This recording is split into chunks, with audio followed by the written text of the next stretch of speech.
Hello, classmates. My name is Jose Ibarra. I chose to do my oral presentation on my good friend, Katey Hilton. The first thing I asked her was basically, where did it all begin? Where did your interest in theater start? And she told me it actually started when she was pretty young in fourth grade. She did a fourth grade skit in some type of play. It was something about the gold rush.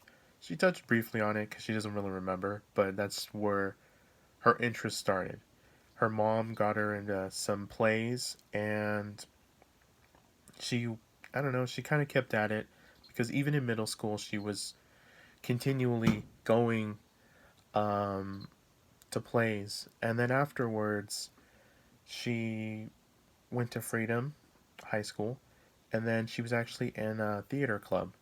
She was also one of the, I guess she was like one of the secretaries that handled kind of like all the paperwork. She did 6 to 8 shows at Freedom High School. Um, Afterwards, she went to Los Medanos College and she did about 10 more shows. And she was in them. She wrote 4 plays. It's called Breaking and Entering, Sheltered, and Action with a question mark and Say Yes. Some of those plays you might have actually seen if you've like a long timer like me. I didn't even know, but now I do. Um, and then afterwards, she did 1 semester in Sac State. Um, there, she learned how to do costumes, sewing, maintenance on them, and cleaning them. Because I guess, when you have really expensive handmade costumes, you can't just throw them in the washer. You actually have to take special classes to learn how to detail them, clean them properly, hand wash them, yada yada. So I found that to be quite interesting. That's kind of like her academic theater type of ordeal. The next question I asked her was, what were her conflicts getting into theater? Um, she had a lot of confidence issues because it's public speaking is one of those hardest things that a lot of us deal with. Um, but she said to get over that, one of the things that she did was she did different jobs, directing, being an actor, playwright designer, costume designer, stage management, even writing as well.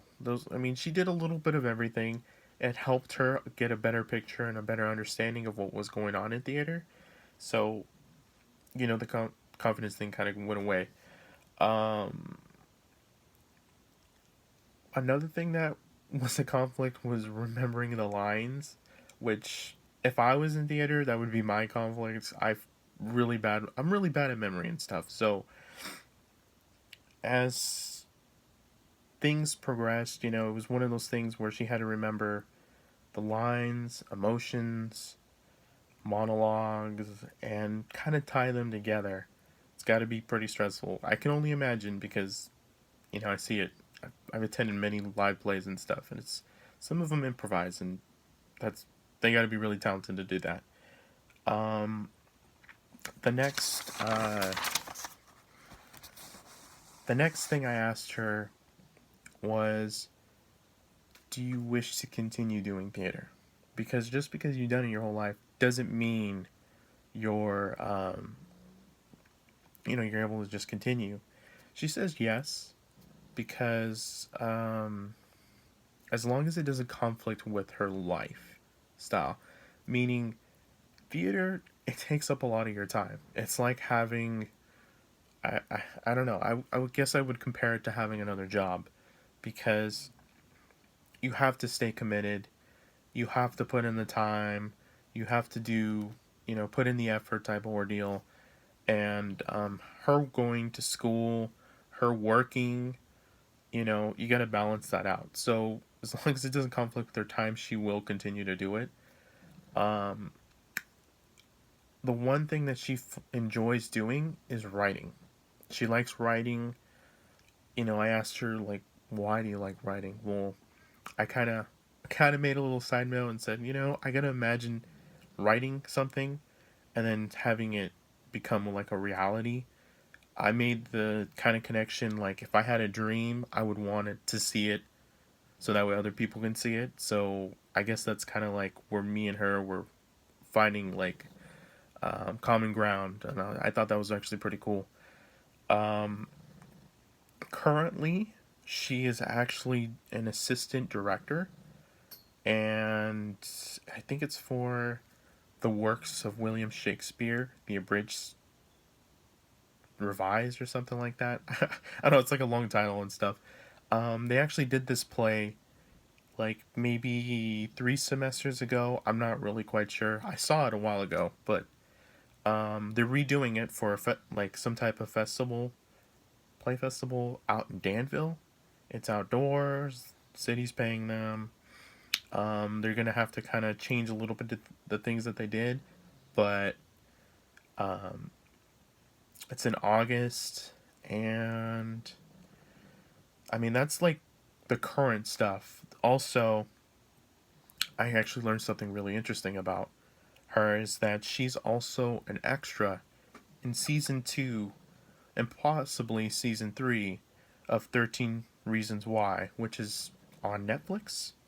And she's also an extra in Ant-Man 2, which is supposed to come out this year, which was actually filmed in San Francisco. I had no idea. I found that to be like the most interesting thing about like just like these are like really popular films, and I was shocked. I didn't even know like she was going this far and stuff. Um, I also asked her, do you wish to be on TV? Do you wish to be writing for like movies and stuff? She said yes. She would love to do it as a career. Right now, it's more of like a side job kind of ordeal. Um, she's done quite a number of plays throughout her life, and you know, the sky's the limit. She keeps continuing, so who knows? She might end up on TV someday, which I can see. Thank you for watching, and that's it.